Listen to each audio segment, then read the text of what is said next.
So this week was supposed to be about a fragile peace in the Middle East thanks to a US-brokered ceasefire, but instead, a series of deadly airstrikes across both Gaza and Lebanon has completely shattered that calm, really calling into question what a truce even means. And that brings us to the big question, right? What happens when a ceasefire exists on paper, but the reality on the ground is just more conflict?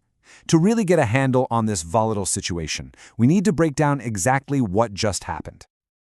Okay, so here's how we're going to tackle this. First, we'll look at the ceasefire itself. Then, we'll dive into the specific strikes in Gaza and then in Lebanon.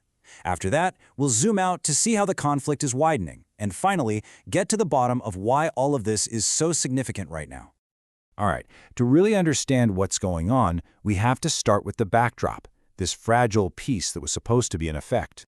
So, the ceasefire, brokered by the US, officially kicked off on October 10th.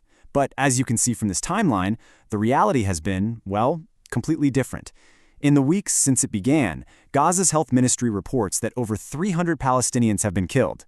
And all of that led up to this past week when Israel launched some of the deadliest strikes we've seen since the whole truce was announced. So let's zoom in on those deadly strikes, and we'll start with what happened in Gaza. Let's start with a number, 33. According to hospital officials on the ground, that's how many people were killed in this latest wave of airstrikes in the Gaza Strip. And you know, these aren't just statistics. The targets included shelters for displaced people in Khan Yunis and a residential building in Gaza City. Reports confirm that among the victims were women and children. So, what's the official reason for this? Well, the Israeli military says its soldiers came under fire in Khan Yunis and that these strikes were their response. They reported no Israeli soldiers were killed in that exchange. But on the other side, as we just saw, hospital officials reported 33 Palestinian deaths. But here's the thing. The violence wasn't just in Gaza. Not at all. At pretty much the same time, a second front was opening up. Let's turn to the strikes in Lebanon.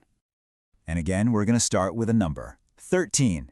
In a major strike in southern Lebanon, the country's health ministry reported that 13 people were killed.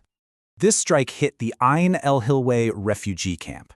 Now, this is a very densely populated area near the city of Sidon, which, as you can imagine, raises immediate and serious humanitarian concerns.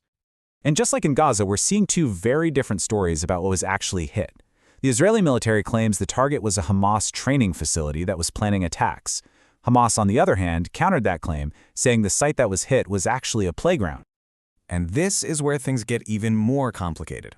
The conflict is expanding beyond just Hamas. Israel said some of its targets were Hezbollah infrastructure. Now, this is a huge deal because it risks unraveling a completely separate and very fragile ceasefire on the border with Hezbollah, the powerful Iran-backed group based in Lebanon. So this brings us to the bigger picture. It's time to kind of step back, connect the dots, and see how this conflict is really widening. So we're not talking about a single point of conflict anymore. We're now seeing simultaneous, deadly strikes in two distinct territories. You've got the Gaza Strip, and you've got southern Lebanon. We're looking at two active fronts.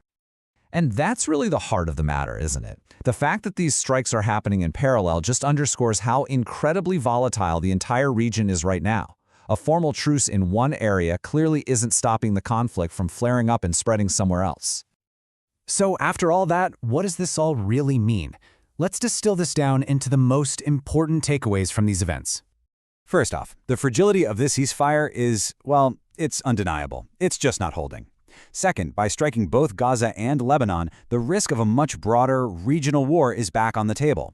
Third, and this is a big one, the high number of civilian casualties raises really urgent humanitarian questions. And finally, all of this just deeply complicates any international diplomatic efforts to find a lasting peace. It's a huge setback. And that leaves us with a critical and pretty much unanswered question. When a truce this fragile and violence is actively getting wider, what is the actual path forward for de-escalation, for peace?